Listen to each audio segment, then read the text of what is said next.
놀러 가셨을지 몰랐는데 참 많이 가셨네요. 어쨌든 오늘 하나님 앞에 예배드릴 수 있다는 사실이 우리에게는 인생일 때 가장 큰 축복이 되어지기를 원합니다.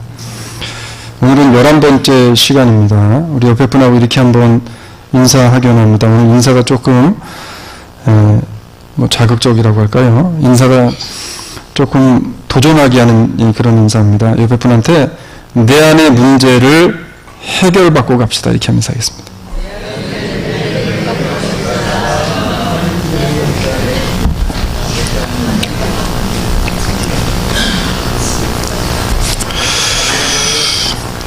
현대를 살아가는 사람들에게 있어서 문제 없는 사람 없고요. 문제 없는 가정 없고, 그리고 문제 없는 교회 없고, 또 문제 없는 이 땅에 존재하는 그 어떤 것도 문제 없는 건 하나도 없습니다. 우리가 호흡하고 있는 한은 우리는 어떠한 문제든 문제 앞에 직면하게 되어져요.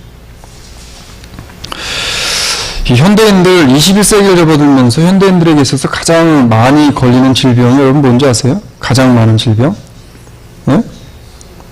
네, 뭘까요? 정신병이에요, 정신병. 네, 정신병. 특히나 이 한국 분들에게 있어 정신병이라고 하는 이 부분이 굉장히 민감합니다. 근데 미국 사람들에게 있어서 정신병이라고 하는 이 질병은 그렇게 민감하지 않아요. 이 사람들은 그냥 이 정신병 자체도 노멀하게 그렇게 생각합니다. 이 정신병이라고 하는 게 왜 여러분 걸립니까? 물론 그게 자기의 지인을 통해서 이렇게 뭐라고 합니까? 이렇게 전해지는 거? 유전이 되어줄 수도 있겠지만, 그렇지만 현대인들에게 있어서 약간의 정신질환이 많이 걸리게 되는데 이유가 뭐냐면 강한 스트레스와 그리고 압박감이라고 합니다. 압박감. 제가 이민의 삶을 살아가면서 보니까 특히나 이민의 삶을 살아가는 이민자들에게 있어서 이 두 부분이 엄청난 스트레스로 우리에게 다가옵니다. 지난 한 주간 스트레스 프리로 사신 분들 계세요? 예? 사람들은 4th of July 이제 이때 쇼핑을 많이 합니다. 왜 그래요? 세일도 많이 하지만 텍스 프리 아닌가요? 아니요?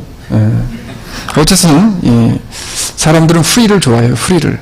계속 옛말에 공짜면 양잿물도 마신다 이런 말도 있습니다. 스트레스 프리로 살아갈 수 있는 사람이 없어요. 그러면 지난 한 주간의 삶을 살아오시면서 압박감을 전혀 받지 않으신 분들 계세요? 저는 주일이 가까울수록 굉장히 극심한 압박감을 받습니다. 말씀에 대한, 성도들에 대한, 오늘은 또 누가 빠질까? 안 오면 왜 안 올까? 하여튼 여러 이유들로 인한 굉장한 이 압박감을 받아요. 근데 이런 것들을 통해서 현대인들에게 오게 되어지는 가장 흔한 질병이 뭐냐면 바로 정신적인 질환이라는 거예요. 그런데 문제는 이 정신적인 약간의 질환에 걸린 사람의 문제가 아니라 주변의 사람의 문제라는 겁니다. 주변의 사람. 사람들이요, 주변 사람을 의식하게 되어져요, 자꾸만. 특히나 우리가 미국에 살면서 미국에서는 아주 보편화되어져 있는 약간의 그러한 질병들, 예를 들면 집중장애 들어보셨어요? 집중장애, 아동 집중장애. 제가 볼 때 여러분 아동들 있잖아요. 애들, 자라나는 아이들 10명 중에 8, 9명은 거의 집중장애예요. 거의 그렇습니다. 근데 이 집중장애라는 거, 미국 사람들은 그래서 이거 대수롭지 않게 우리 아이가 좀 집중적인 장애가 있어가지고 좀 약을 먹는다 이런 거 그냥 아주 대수롭지 않게 이야기들 합니다. 그런데 특히나 여기에 민감하게 반응하는 사람들이 누구냐면 한국 사람들이에요. 한국 젊은 엄마들, 한국 사람들. 행여라도 누가 자녀분이 집중장애가 좀 있는 것 같아요 라고 이야기하면 뭐야? 알지도 못하면서 무슨 우리 애가 집중장애냐고 말이지. 화를 내면서 싸우려고 달려들어요. 그리고 그것을 감춥니다. 자꾸만 감춰요. 그러니까 내게 있는 질병들, 내게 있는 이러한 것들을 자꾸만 속으로 감추고 감춰요. 문제는 뭐냐면 이렇게 감추고 감추다가 이것을 빨리 치료만 하면 사실은 간단한 몇 번의 그 필만 그 약만 복용을 해줘도 다 낫는 그러한 것들인데 이것을 장기가 방치하고 혹시 사람들이 알까 싶어서 전전긍긍하면서 감추고 감추다가 이게 청소년기를 넘어가게 되어지면 심각한 이제 정신적인 질병으로 오게 되어진다. 여러분, 숨길수록 병은 심해지는 거예요. 병은 숨길수록 심해집니다. 그래서 우리나라 어른들이 그랬나? 옛말에 했나? 병은 어떻게 해요, 자꾸? 예? 병은 자랑하라 그랬어요. 병은 자랑하라 그랬어요. 그래야 기도를 해주죠. 3일 전에 지난 금요일인 것 같아요. 금요일 날 저한테 카톡이 하나가 왔습니다. 근데 카톡의 내용이 뭐냐면 저하고 굉장히 가깝게 지내는 목사님이신데 카톡의 내용이 목사님 기도해 주세요 그러면서 카톡이 오셨어요. 근데 이유인즉슨 뭐냐면 사모님이 진단을 받으셨는데 암 진단을 받으셨습니다. 예. 기도해 달라는 거예요. 병은 나타내고 사람들에게 도움을 요청해야 되는 겁니다. 감추고 그리고 이거를 누가 알까봐 전전긍긍하면서 내 속에 이것을 끌어안고 있으면 병은 점점점 커지는 거예요. 여러분, 조금만 치료를 하면 대부분의 정신적인 질환은 다 완전히 깨끗이 낫는 것이 거의 대부분이라고 합니다. 그런데 사람들이 주변의 사람들을 의식하면서 쉬쉬거리다가 치료 시기를 놓쳐서 나중에 더 큰 질병으로 만드는 케이스가 참 많다는 거예요. 이번에 한국에 나가서 정말 감사하게도 종합검사를 할 기회가 생겼어요. 저는 안 하려고 그랬어요. 안 하려고 그랬는데 갑자기 와이프가 안 하면 안 된다는 거예요. 교회 카톡이 우리 집사님들 권사님들 오셨는데 반드시 하고 가야 된다고 그랬다고 그러면서 꼭 하고 가야 된다. 근데 제가 안 하려고 그랬던 이유가 뭐냐면 그런 이유가 있었습니다. 혹시 검사를 했는데 제가 좀 심텀이 뭐가 좀 있어요. 속이 안 좋고 이런 게 있어가지고 살이 갑자기 빠지고 이런 것 때문에 혹시라도 검사를 했는데 이 큰 병이라고 하면 어떡할까라는 마음의 두려움이 있는 겁니다. 여러분은 그런 거 없으세요? 종합검사 받으러 가라 그럴 때? 근데 저만이 아니라 40대 이상 넘어간 남성들이 병원에서 진찰을 받지 않는 큰 이유 중에 하나가 이거랍니다. 혹시 내 몸에 큰 병이 있으면 어떡할까? 그리고 병원에 가 진단을 받을 때 의사가 물어보는 것에 대한 것을 다 있는 대로 이야기를 해줘야 되는데 혹시라도 이야기했다가 내 몸에 뭐가 병이 있다라는 이야기를 들을까봐 감추는 거죠. 여러분, 내 속에 뭐가 있는지 증상이 어떤지에 대한 것을 명확하게 의사에게 다 이야기를 해야 의사가 바른 진단을 내리고 그 병에 대한 치료를 할 수 있는 거예요. 상처를 치료받기 위해서는요, 자신의 아픈 부분을 솔직하게 말하고 진단을 받아야 합니다. 병을 정확히 진단받으려면 한국 분들 제일 문제가 뭐냐면 내가 의사야, 내가 의사. 예. 목사님 내가 알아요 다. 내 병은 내가 아는데요 뭘. 그러다 나중에 가서 내가 모르는 병 때문에 일 벌어지잖아요. 제가 그랬어요, 제가. 이거 하루 이틀 일도 아니고 늘 주기적으로 그래 왔던 거고 그런데 큰 적이 아니라고 제 와이프한테 안 하겠다고 그랬었어요. 여러분, 병을 숨기고 감추면 더 커져요. 우리의 신앙의 병도 마찬가지라는 거예요. 육신의 질병만 병이 아니에요. 육신의 병은요, 밖으로 드러내고 보이기 때문에 보이는 육신의 질병은 약을 먹고 고치면 됩니다. 칼을 들이대서 잘라내면 돼요. 근데 영적인 질병은 나 외에는 알 수 있는 길이 없어요. 하나님은 아시고 예수님 분명히 아시겠지만 알 길이 없다는 거예요. 목회를 하다 보면 상담을 할 때가 참 많습니다. 근데 상담이 원활하게 진행이 되어지는 분이 있는가 하면 상담을 하면서도 계속 상담을 받는 사람이나 하는 사람이나 이게 2시간, 3시간이 가도 답답한 거예요. 제가 제일 길게 했던 경우가 6시간 40분을 전화통을 붙잡고 제가 귀가 정말 아파가지고 한 3일 고생한 적이 있었어요. 노스캐롤라이나인가 그 사시는 어떤 분인데 누구 소개를 받고 전화를 하셨대요. 근데 이유는 뭐냐면 왜 6시간을 넘게 했냐면 제가 그 상담을 하고 나서 와이프한테 한 소리 들었는데 이유인즉슨 뭐냐면 얘기를 하시면서 계속 돌리는 겁니다. 계속 돌려요. 계속. 제가 들어보니까 원인은 하나인데 원인을 본인이 이야기를 하잖아요. 계속 돌려댑니다. 그러니까 말하는 사람도 힘들고 듣는 사람도 힘들어요. 왜 이 말씀을 드리냐면 오늘 예수님과 사마리아 여인과의 대화를 한번 잘 들어보세요. 자, 지난 시간부터 시작되어져서 이제 사마리아 여인과 예수님의 대화가 눈에 보이는 가시적인 부분에 있어서는 물을 달라고 하는 대화입니다.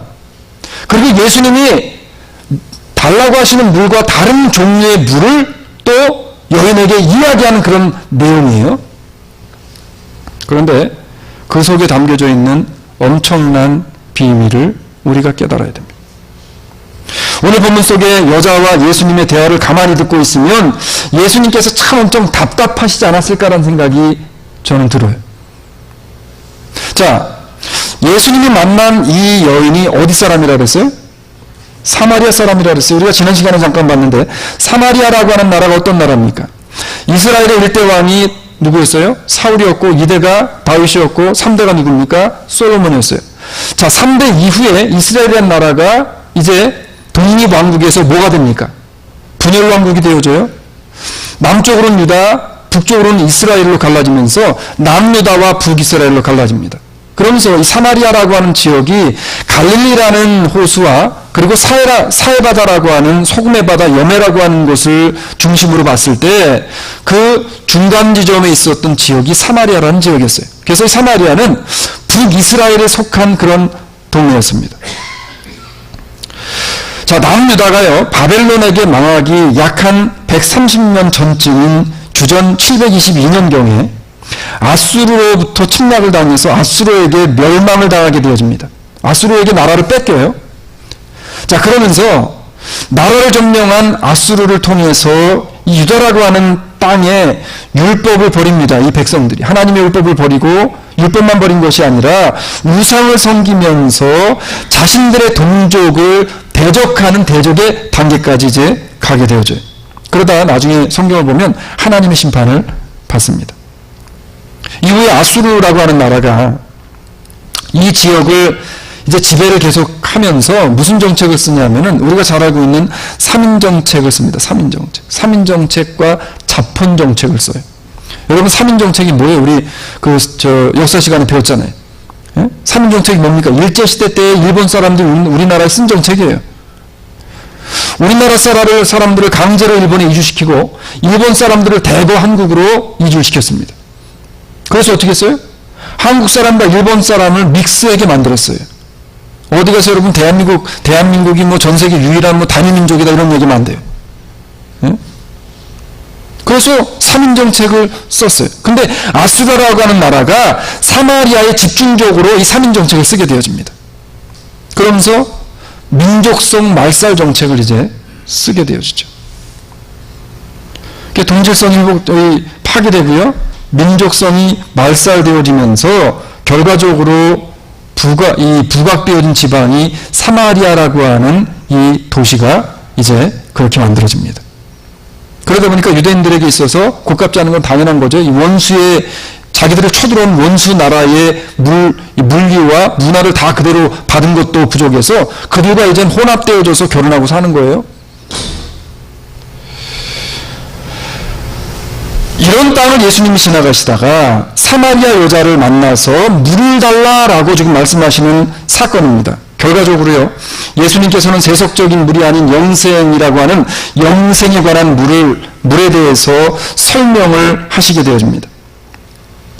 오늘 사마리아 여인이 어떤 여인인가 보면 인생의 가진 고뇌를 끌어안고 괴로움 속에서 늘 문제 안에 살면서 자신이 가지고 있는 삶의 짐과 삶의 문제들을 끌어안고 하루하루의 삶을 힘겹게 지탱하듯 버텨나가고 있었던 이 여인, 그 여인에게 지금 예수님께서 물에 대한 것을 이야기하시면서 던져주고 싶었던 건 뭐냐면 내 안에 가지고 있는 자유롭지 못했던 것들, 내 안에 가지고 있는 그것을 다 가지고 나오라는 거예요. 나오라는 거예요. 주님께로.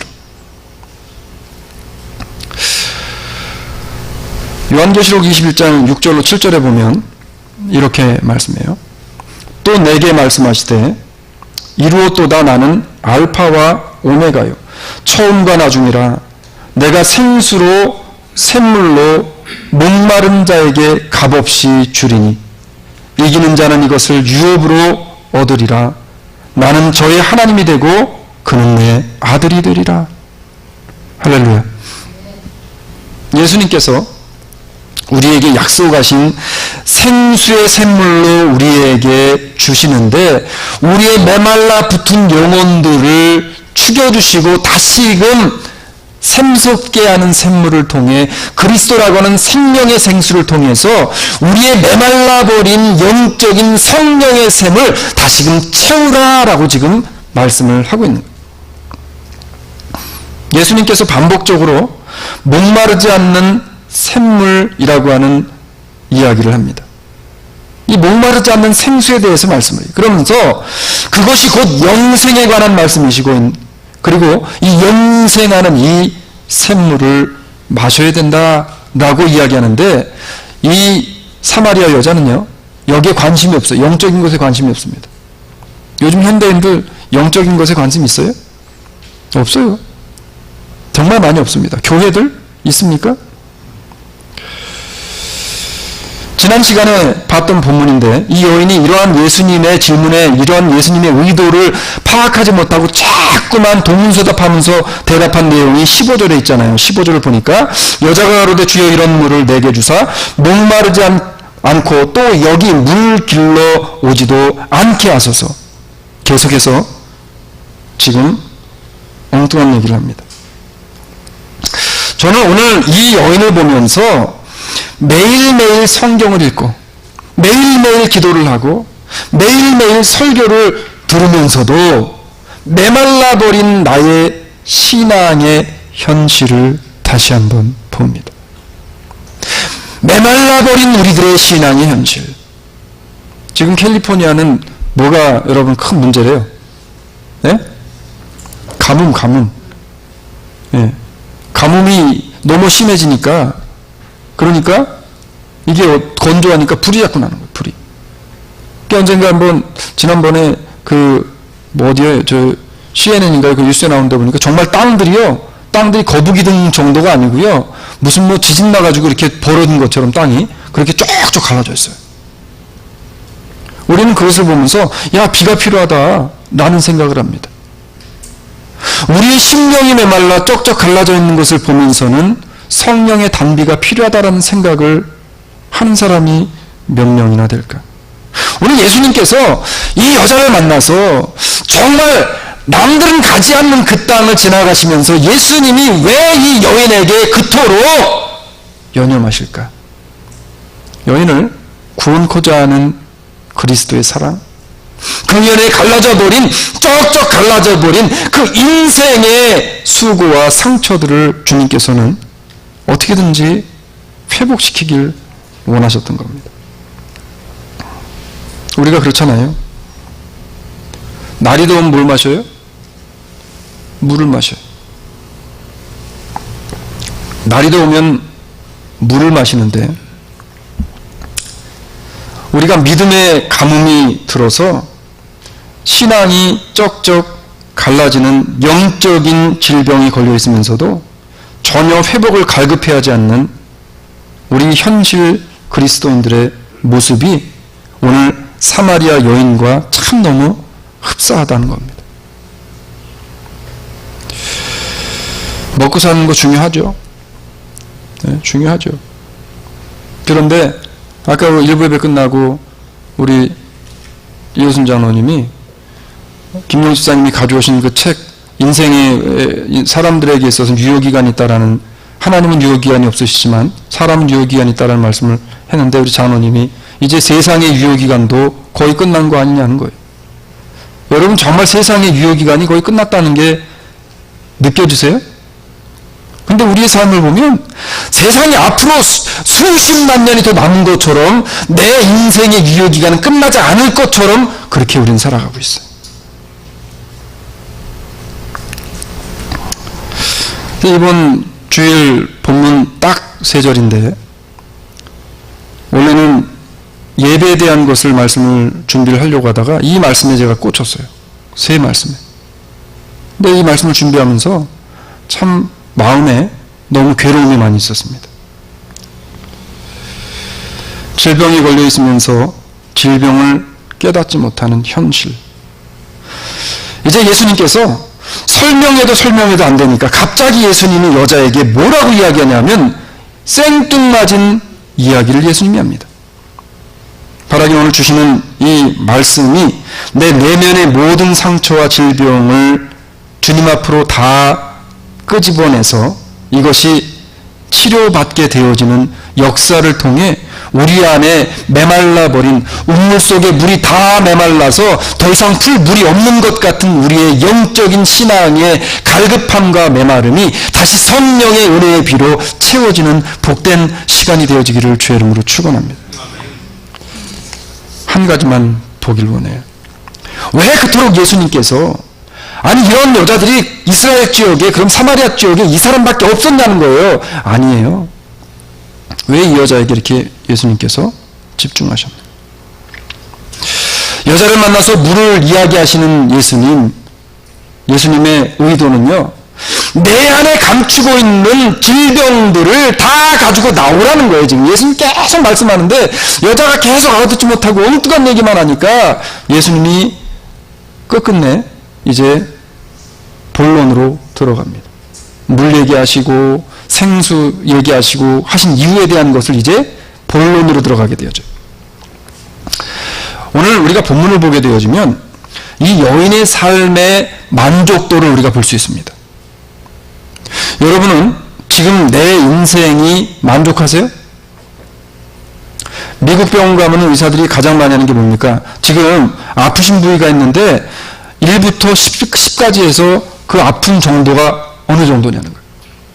제가 근래에 알러지가 너무 심해가지고 그 병원에를 갔었습니다. 근데 이게 너무 알러지가 심하다 보니까 막 가려울 때가 있어요. 그 알러지 부분이 너무 가려워요. 근데 의사가 뭐라고 물어보냐면 네가 지금 가려운 정도가 1에서 10까지 몇 정도 되냐는 거예요. 그래서 제가 지금 한 8, 9 정도 된다. 8, 9 정도 된다 그랬어요. 이 여인이 인생을 살아감에 있어서 삶의 만족도는 얼마 되지 않고요. 불만족스러운 불만족도가 지금 8, 9 이상이 되는 여인이었어요. 유대인인 예수님께서 여자에게 와서 말을 거는 것도 불안한 일입니다. 그런데 갑자기 방금 전까지 예수님께서 와가지고 피곤한 몸에 피곤한 얼굴색을 하고 와서 내게 물 좀 달라고 하시던 분이 갑자기 어느 순간에 물 안 가지고 있는 사람인데 자기에게 물을 주겠다는 거예요. 물이 없는 사람인데 내가 누군지를 알면 나에게 물을 달라고 하겠다라는 이야기랍니다. 이것도 이해를 못하겠는데 더 기가 차게 이해를 못하는 거는 뭐냐면 오늘 본문 16절이에요. 물 달라고 하는 사람이 물을 주겠다 그러더니 이제 한 발 더 나가서 뭐라고 이야기해요? 내 남편을 불러오라. 아, 이게 문맥상으로 맞아요 지금? 물을 달라고 했으면 끝까지 물 얘기해야 되잖아요. 근데 갑자기 왜 우물가에서 물 기르고 있는 여자에게 남편 데려오라는 거예요. 네? 여러분 어때요? 이게 상식적으로 이해가 되는 이야기입니까? 그런데 예수님의 그 명령과 여자의 대답을 우리는 보면서 그 사이에 벌어지게 되어진 엄청난 하나님의 진리의 소스를 우리는 발견하게 되어집니다. 여자의 대답이 재밌어요. 자, 여자가 어떻게 대답하냐면 17절 상반절에 보니까 이렇게 대답합니다. 여자가 대답하여 가로되 나는 남편이 없나이다 그랬어요. 자, 남편을 불러라는 예수님의 말씀에 남편이 없다고 대답하는 여자. 그럼 이 여자가 지금 혼자 살고 있었습니까? 혼자 살고 있었어요? 자, 18절로 가서 보니까 18절에 뭐라고 이야기합니까? 18절 같이 한번 읽어볼게요. 시작. 내가 남편 5이 있었으나 지금 있는 자는 내 남편이 아니니 내 말이 참되도다. 이렇게 이야기해요. 오늘 우리는 왜 예수님께서 여자에게 생수에 관한 말씀을 하시면서 갑자기 난데없는 남편을 데려오라고 하는지 이 부분을 우리는 깨달아야 됩니다. 자, 율법의 구약에서 보게 되면 율법에 있어서 죄를 짓게 되어진 것을 정결하게 하는 의식을 하기 위해서 이스라엘 유대 백성들이 정결하게 하는 그 죄를 씻는 것으로 사용했던 게 뭐냐면 생수예요, 생수. 예? 근데 생수의 이 힘을 어느 정도로 믿었냐면 이 생수는 큰 물 동리에 생수 한 방울만 떨어뜨려도 그 모든 물에 있는 오염을 다 정화시킬 수 있는 능력을 가졌다고 그렇게 믿게 되어집니다. 그래서 생수는 부정적인 것을 깨끗하게 하는 가장 강력한 수단으로 여기고 그렇게 이제 사용되어집니다. 제사장들이 성막에서 자, 이것이 이제 세례 요한 요단강에서 세례를 베푸는 것으로의 상징적인 이제 의미로 나타납니다. 자, 오늘 본문 속에 예수님께서 여자가 가지고 있었던 모든 부정함에 대해서 지금 계속해서 물을 가지고 예를 드시면서 이야기하고 있었던 거예요. 특별히 칠계에 대한 이야기를 계속해서 합니다. 예수님 지금 칠계가 뭐예요? 간음하지 말 어덜트리예요. 네?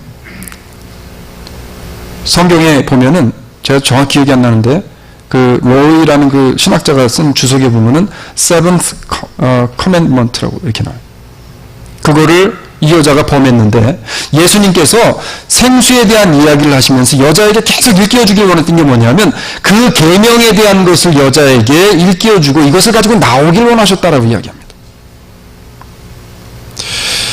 이 여자가 지금 그 삶을 가만히 들여다보게 되어지면 상처투성이었고요. 망가질 대로 망가진 그런 여자였어요. 부정한 행실로 인해서 여러 명의 남자와 결혼과 이혼을 반복적으로 계속해서 하면서 사람들에게 눈총받는 여인이었습니다. 부도덕성 때문에 사람들의 비난을 샀고요. 그리고 사람들은 그 사마리아 여인과 상종하기를 싫어했어요. 결국은 본인 스스로가 부끄러운 삶을 살고 있다고 생각했던 그 여자는요, 사람들의 이목과 시선을 피할 수밖에 없었고요.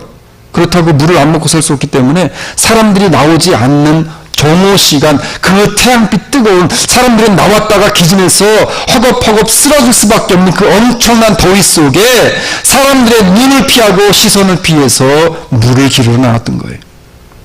이 여자의 물을 기르러 나오면서의 여러분 마음이 어땠겠어요?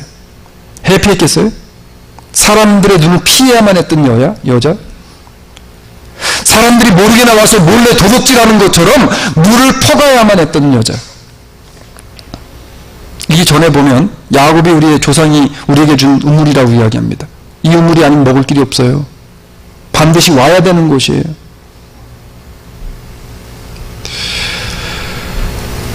그래서 이 여인이 정오에 물을 기르러 온 거예요. 아무도 말 걸어주지 않는 여인이. 그런데 누가 지금 말을 걸어요?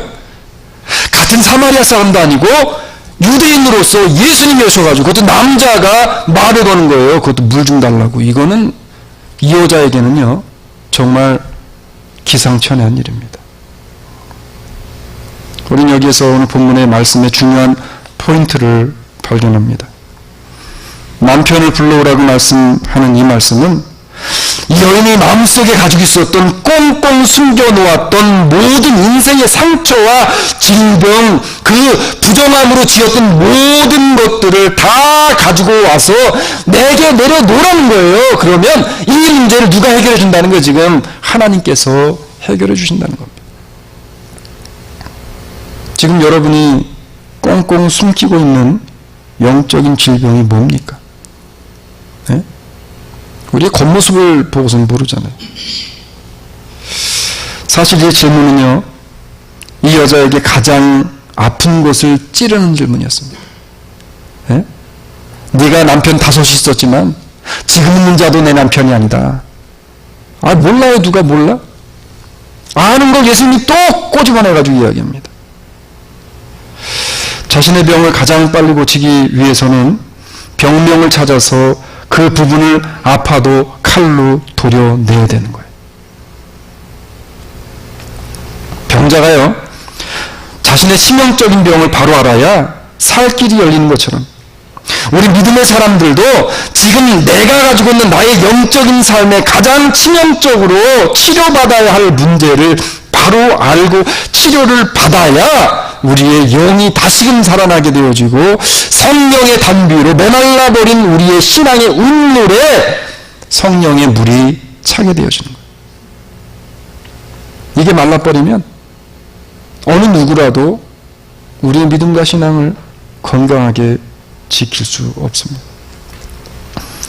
본문에 보면 이 사마리아 여자는요, 5 남편이 있었고요, 지금 6번째 남자와 살고 있지만 이 남자 역시도 정식 남편이 될 수 없는 그런 사람이었다는 것. 무슨 얘기예요? 사람마다 가지고 있는 치명적인 부분이 다 있다는 거예요. 근심 걱정 없는 사람 없듯이 그 사람들 사람마다 아무리 정결해 보이고 깨끗해 보이고 저 사람은 완벽해 보인다는 사람이라 할지라도 그 안에 내면에 들어가 보게 되어지면 그 사람만이 가지고 있는 내 신앙을 갉아먹을 수밖에 없는 치명적인 죄악된 부분들이 다 있다는 거예요. 그럼 주님은 그거 가지고 오라는 거예요. 그거 가지고 오라는 거예요.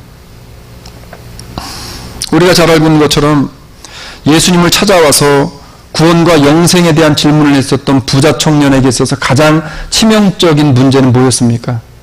성경에 보면 뭐라고 나와요? 예? 이 청년이 뭐래요? 돈이 많은 부자였어서 심히 근심하며 돌아갔대요. 예수님이 내 재산을 다 팔아서 가난한 자들에게 나눠주고 그 다음에 나를 따라오라 그랬더니 물질이 많은 거로 심히 근심하며 갔대요. 사람마다 치명적인 문제가 있는 겁니다. 오늘 나로 하여금 신앙 안으로 깊이 들어오지 못하게 하는 치명적인 질병이 뭡니까, 여러분? 주님께서 여자에게 말씀하셨던 것처럼 오늘 우리에게 이것을 가져오라고 지금 말씀하고 있는 거예요. 내 안에 치명적인 문제를 주님 앞에 내려놓아야 문제가 해결되어지고 치유의 기적이 나의 삶을 통해 회복이라는 은혜로 일어나게 되어지는 줄로 믿으시기를 바랍니다. 그래서 우리가 힘들지만 이 시간 이후로 이제 계속해서 연결되어지는 말씀을 우리가 주일마다 볼 텐데 잘 귀 기울여 들어야 됩니다. 저희가 이 말을 듣고 마음에 찔려 베드로와 다른 사도들에게 물어가로되 형제들아 우리가 어찌할꼬 하거늘 베드로가 가로되 너희가 회개하여 각각 예수 그리스도 이름으로 세례를 받고 죄사함을 얻으라.